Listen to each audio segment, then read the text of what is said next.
Hello everyone, welcome to my YouTube channel study point. তোমরা যারা GNM ANM এর পাশাপাশি জেন পাস এক্সামের জন্য প্রিপারেশন নিচ্ছ এন্ট্রান্স পরীক্ষার জন্য 2022 এর জন্য, তারা প্রত্যেকে জানো যে ইংলিশ একটা গুরুত্বপূর্ণ পেপার। এখান থেকে অবশ্যই প্রত্যেকটা ক্লাস মনোযোগ দিয়ে দেখলে তোমরা অবশ্যই একটা ভালো নাম্বার ক্যারি করতে পারবে। আজকে আমরা আলোচনা করব 37 নাম্বার মক টেস্ট।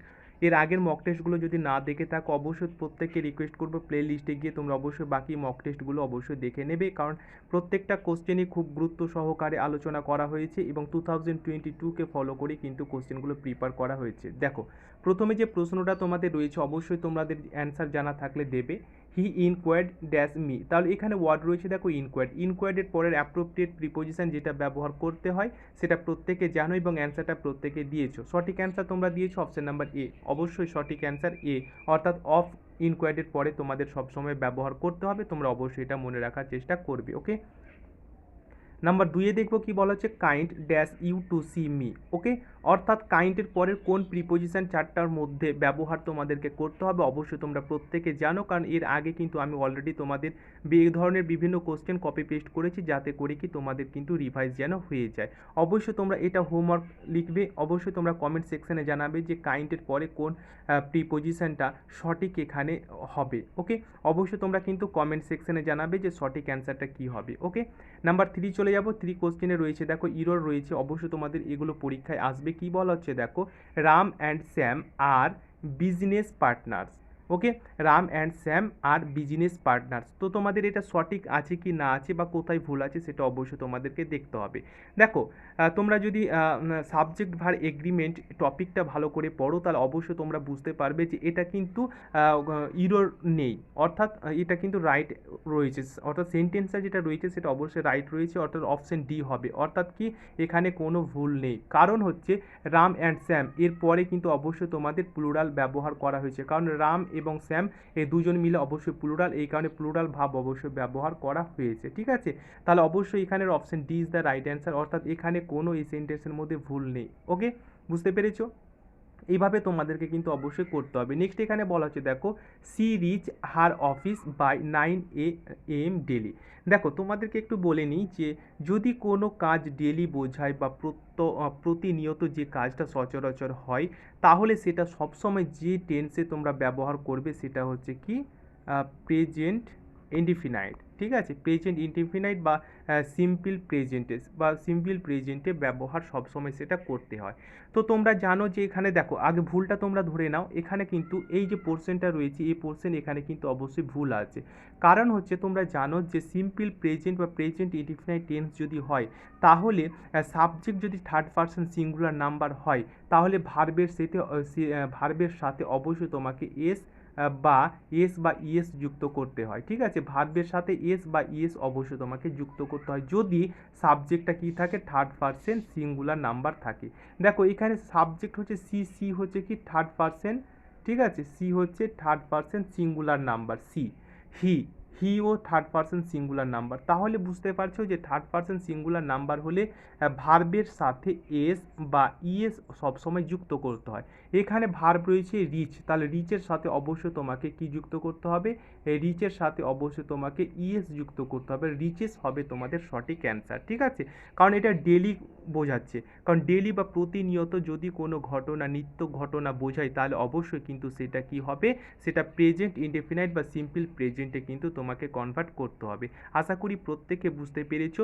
এই ধরনের ক্লাস যদি তোমরা প্রতিনিয়ত চাও প্লিজ একটা প্রত্যেককে লাইক করবে। ওকে, নেক্সটে আমরা দেখে নেবো আর একটা ইরো রয়েছে দেখো, Rahul and his friends was also invited to the party. অবশ্যই তোমরা ধরে ফেলেছো কোথায় ভুল রয়েছে, কারণ এই যে তোমাদের পোর্শনটা রয়েছে ওয়াজ, এখানে কিন্তু ওয়াজ তোমাদের হবে না। কেন? কারণ রাহুল রয়েছে এবং অ্যান্ড রয়েছে, অ্যান্ডের সঙ্গে আবার হিজ ফ্রেন্ড রয়েছে। ঠিক আছে, তাহলে অ্যান্ড রয়েছে মানে এখানে প্লুরাল ব্যবহার করা হয়েছে, এই কারণে এই যে তোমাদের ওয়াজ সিঙ্গুলার হয়েছে এটা কিন্তু ওয়াজ হবে না, এর সঙ্গে অবশ্যই তোমাদের প্লুরাল ব্যবহার করতে হবে, অর্থাৎ অবশ্যই তোমাদের ওয়ার এই অক্সিলারি ভার্বটা ব্যবহার করতে হবে। ঠিক আছে, আশা করি প্রত্যেকে বুঝতে পেরেছো, কারণ অ্যান্ড দিয়ে কিন্তু দুটো সাবজেক্টকে একসঙ্গে করেছে, কারণ এটা হচ্ছে প্লুরাল, তাহলে অবশ্যই তোমাদের ভার্বটাও প্লুরাল হতে হবে। প্রত্যেকে বুঝতে পেরেছো। নাম্বার 6-এ চলে যাব। দেখো, এখানে তোমাদের কারেক্ট ভার্ব কি হবে সেটা অবশ্যই তোমাদের ব্যবহার করতে হবে। এখানে বলা হচ্ছে the teacher dash completed this chapter. তাহলে দেখো এখানে যে তোমাদের রয়েছে যে কমপ্লিটেড, দেখো কমপ্লিটেড হচ্ছে একটা একটা হচ্ছে থার্ড ফর্ম, ঠিক আছে, কমপ্লিটেড হচ্ছে থার্ড ফর্ম, কমপ্লিটেডের থার্ড ফর্ম, ঠিক আছে। তাহলে দেখো এই দ্য টিচার, তাহলে কোনটা তোমাদের কোন ভাবটা এখানে ব্যবহার করতে হবে। তোমরা প্রত্যেকে জানো যে যদি ভার্বের থার্ড ফর্ম ব্যবহার হয় তাহলে হয়তো বা সেটা পারফেক্ট টেন্স হতে হবে, ঠিক আছে, সেটা পারফেক্ট হতে হবে, সেটা পারফেক্ট হতে হবে, সেটা পাস্ট পারফেক্ট হতে পারে বা প্রেজেন্ট পারফেক্ট হতে পারে। তাহলে ভালো করে দেখো, যদি এটা এখানে হ্যাভ, হ্যাজ, ইজ আর এখানে হবে না, ইজও হবে না, আরও হবে না, কারণ হচ্ছে এটা ভার্বের থার্ড ফর্ম রয়েছে। তাহলে হ্যাজ এবং হ্যাভ দুটোর মধ্যে কিন্তু তোমাদেরকে করতে হবে। তাহলে যেহেতু দ্য টিচার একজনকে বোঝাচ্ছে, ঠিক আছে, তাহলে এখানে অবশ্যই তোমাদের যেটা ব্যবহার করতে হবে সেটা হচ্ছে অপশন নাম্বার বি। ওকে, অপশন বি হবে তোমাদের সঠিক অ্যান্সার, অর্থাৎ দ্য টিচার হ্যাজ অবশ্যই তোমাদেরকে ব্যবহার করতে হবে কমপ্লিটেড দিস চ্যাপ্টার। প্রত্যেকে বুঝতে পেরেছো? এইভাবে বেসিক কনসেপ্টের সাথে বোঝার জন্য অবশ্যই প্রত্যেকটা ক্লাস তোমরা মনোযোগ দিয়ে দেখো। Find appropriate phrasal verb of, দেখো তোমাদেরকে এই যে ওয়েট রয়েছে, ওয়েটের সঠিক ফ্রেজাল ভার্ব তোমাদেরকে ফাইন্ড করতে হবে। ওয়েট মানে হচ্ছে অপেক্ষা করা, তাহলে চারটা এখানে ফ্রেজাল ভার্ব রয়েছে বা গ্রুপ ভার্ব রয়েছে, কোনটা তোমাদের সঠিক অ্যান্সার হবে। অবশ্যই প্রত্যেকে অ্যান্সার দিয়েছে option number D, hold on. Hold on মানে হচ্ছে অপেক্ষা করা বা ওয়েট, ঠিক আছে, প্রত্যেকে বুঝতে পেরেছো এবং অ্যান্সারটা প্রত্যেকে দিয়েছো। নেক্সট আমরা আলোচনা করব নাম্বার 8-এ রয়েছে, দেখো কারেক্ট ভার্ব আবার তোমাদেরকে ব্যবহার করতে হবে। এখানে বলা হচ্ছে Bittu as well as his friends. দেখো এর আগে কিন্তু আমি বারবার তোমাদের সাথে শেয়ার করেছি, যদি অ্যাজ ওয়েল অ্যাজ এর পাশাপাশি যদি অ্যালং, ওকে, বা অ্যালং উইথ বা টুগেদার এগুলো যদি থাকে, টুগেদার এগুলো যদি থাকে, তাহলে ভার্ব সবসময় সিঙ্গুলার ফর্মে ব্যবহার তোমরা সবসময় করবে। ভার্ব কী করবে, ভার্ব সবসময় তোমাদের সিঙ্গুলার ফর্মে ব্যবহার হবে। আশা করি এর আগের ক্লাসগুলো যদি আমার দেখে থাকো তাহলে অবশ্যই কিন্তু সঠিক অ্যান্সারটা এটা দিয়েছো প্রত্যেকেই, ঠিক আছে, প্রত্যেকে অ্যান্সার দিয়েছো তোমরা যে অপশন নাম্বার এখানে এ ইজ দ্য রাইট অ্যান্সার। অবশ্যই তোমাদের এখানে ইজ ব্যবহার করতে হবে, কারণ হচ্ছে এখানে অ্যাজ ওয়েল অ্যাজ আছে, as well as, along with, together যদি থাকে তাহলে ভার্ব সবসময় সিঙ্গুলার ফর্মে ব্যবহার তোমরা করবে। ওকে, প্রত্যেকে বুঝতে পেরেছো? নাম্বার 9 কোশ্চেন চলে যাব। দেখো এখানে প্রভাব তোমাদের কিন্তু অবশ্যই পরীক্ষায় আসার সম্ভাবনা রয়েছে বলে আমি অবশ্যই তোমাদের দিলাম। এখানে দেখো তোমাদের কোনটা সঠিক অ্যান্সার হবে, যার বাংলা হচ্ছে 10-এর লাঠি 1-এর বোঝা। 10-এর লাঠি 1-এর বোঝা কোনটা ঠিক হবে, দেখো ভালো করে তোমরা যদি ফলো করো তাহলে অবশ্যই তোমাদের এখানে যে রাইট অ্যান্সারটা হবে সেটা হচ্ছে option number D is the right answer. Many a little makes a mickle, অর্থাৎ 10-এর লাঠি 1-এর বোঝা। নাম্বার 10 কোশ্চেনে চলে যাবো। এখানে 10-এ বলা হচ্ছে যে তোমাদের অ্যাপ্রোপ্রিয়েট অনার করতে হবে, যেটা এখানে বলা হচ্ছে কিলিং অফ অনস সিস্টার, অর্থাৎ কোনো সিস্টারকে, কারো সিস্টার বা বোনকে হত্যা করাকে কি বলে, ঠিক আছে, তো সঠিক অ্যান্সার অবশ্যই হয়ে যাবে অপশন নাম্বার বি, অর্থাৎ সরোরিসাইড। সরোরিসাইড বলা হয় সিস্টারদের হত্যা করাকে। এখানে একটা ছোট্ট ট্রিক্স তোমরা ব্যবহার করতে পারো, দেখো সিস্টারে এস আছে আর সরোরিসাইডেও এস আছে, তাহলে এখানে সিমিলার অবশ্যই তোমাদের দেখতে পাবে এবং অবশ্যই দেখো এই ট্রিক্সটা অবশ্যই ব্যবহার তোমরা করলে অ্যান্সারগুলো করতে পারবে। চারটা অপশনের মধ্যে এস দুটোতেই রয়েছে। দেখো ভয়েস চেঞ্জ রয়েছে, কোনটা তোমাদের ভয়েস চেঞ্জ সঠিক হবে, Rima has sung 3 songs, Rima has sung 3 songs। তাহলে প্রত্যেকে জানো যে কি করে করতে হবে, কারণ হচ্ছে 3 সংসটা তোমাদের প্রথমে কিন্তু অবশ্যই করতে হবে। দেখো এটা কিসে রয়েছে, এটা কিন্তু হ্যাজ রয়েছে, অর্থাৎ কি এটা রয়েছে তোমাদের প্রেজেন্ট পারফেক্টে, ঠিক আছে, প্রেজেন্ট পারফেক্ট যদি থাকে তাহলে হ্যাজ এবং আরেকটা থাকে হ্যাভ, তাহলে দেখো ওই টেন্সই তোমাকে করতে হবে ভয়েস অ্যাক্টিভ থেকে প্যাসিভ করতে গেলে। তাহলে এখানে তোমরা অবশ্যই প্রত্যেকে অ্যান্সার দিয়েছো অপশন নাম্বার বি, অবশ্যই B is the right answer, কারণ 3 সংসটা প্রথমে তোমাকে অবশ্যই ব্যবহার করতে হবে।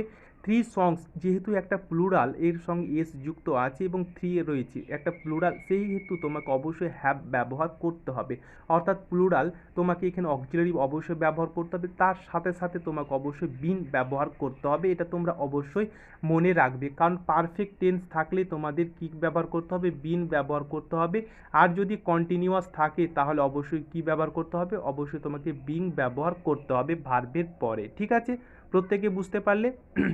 সাং বাই রিমা, রিমা এই যে সাবজেক্ট রয়েছে এই সাবজেক্টটা কিন্তু এখানে অবজেক্ট অনুযায়ী বসে যাবে। ওকে, নাম্বার 2 কোশ্চেনে চলে যাব। দেখো ইডিয়ম ফ্রেজেসের সঠিক তোমাদের মিনিং বের করতে হবে।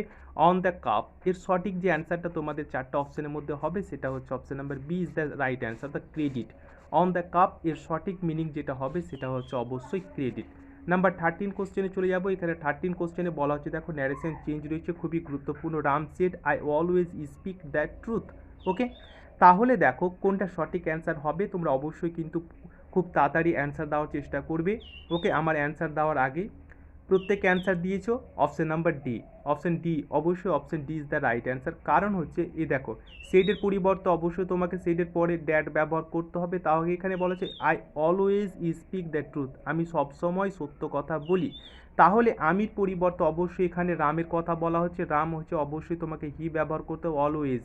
তাহলে এখানে দেখো কোন টেন্সে রয়েছে, এটা কিন্তু তোমাদের যেটা রয়েছে সেটা হচ্ছে প্রেজেন্ট, প্রেজেন্ট ইনডেফিনাইট। আমি এর আগে বললাম যে যদি কোনো নিত্য ঘটনা ঘটে বা নিত্য বা ডেলি কোনো হয় তাহলে অবশ্যই তোমাদের প্রেজেন্ট ইনডেফিনাইট হয়। তাহলে সেটাকে তোমাকে ইনডাইরেক্ট করতে গেলে অবশ্যই পাস্ট ইনডেফিনাইট হয়ে যাবে, অর্থাৎ প্রেজেন্ট ইনডেফিনাইট থেকে অবশ্যই পাস্ট ইনডেফিনাইট হয়ে যাবে। ইনডেফিনাইট পাস্ট ইনডেফিনাইটের আমরা স্ট্রাকচার জানি যে ভার্বের সেকেন্ড ফর্ম অবশ্যই তোমাকে ব্যবহার করতে হবে। এখানে ভার্ব রয়েছে দেখো স্পিক, স্পিকের সেকেন্ড ফর্ম হচ্ছে স্পোক, আর থার্ড ফর্ম হচ্ছে স্পোকেন। ঠিক আছে, তাহলে অবশ্যই এখানে সেকেন্ড ফর্ম ভার্বের ব্যবহার হয়েছে, দ্যাট ট্রুথ হবে সঠিক অ্যান্সার। ওকে, প্রত্যেকে বুঝতে পেরেছো। নেক্সট রয়েছে দেখো তোমাদের কারেক্ট স্পেলিং তোমাদের ফাইন্ড করতে হবে। স্যাটিসফ্যাকশান কোনটা তোমাদের সঠিক হবে। আশা করি প্রত্যেকে চেষ্টা করছো এবং সঠিক অ্যান্সার প্রত্যেকে দিয়ে ফেলেছো, খুব তাড়াতাড়ি অ্যান্সারগুলো দিয়েছো তোমরা। সঠিক অ্যান্সার হয়ে যাবে option number A is the right answer, satisfaction হবে সঠিক স্পেলিং। নেক্সট আমরা আলোচনা করব দেখো নাম্বার 15-এ যেটা রয়েছে পিক আপ।